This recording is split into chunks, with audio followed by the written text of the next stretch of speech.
to this tragic crash. The wrong-way driver coming just days after Mesa police officer Officer Mendoza was killed by a wrong-way driver here in the valley. Yeah, this morning his brothers will say goodbye. ABC 15's Nick Van Zandt joins us now live ahead of Officer Mendoza's funeral. Nick.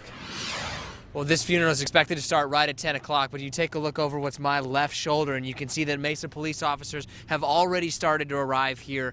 Obviously, this is a very tough time for them, but they're also preparing for large crowds, and they've started to get in the process of just setting up to try and control traffic. A number of streets are going to be blocked off or traffic controlled in this area. Throw up this map and you can see what we're talking about. You can see that this church is on Record Drive, and essentially what they're going to be doing is they're blocking off for the procession from south on Record to Brown, west on Brown to Healy, south on Healy to Baseline, and then west on Baseline to Harris, where the interment is going to happen at Our Lady of Heaven Cemetery right there. That should be around 11 o'clock, but we've been talking with officers and they say that this community support that they're expecting today has really helped them get through this process.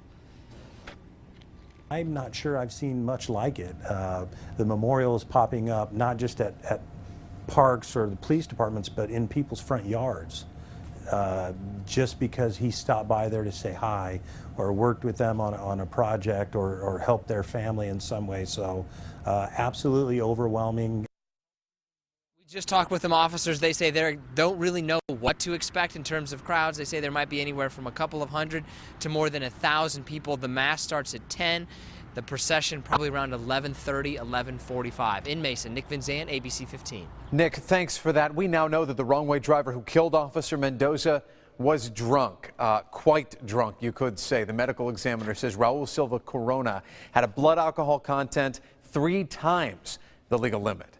ICE also confirms Corona was an undocumented immigrant.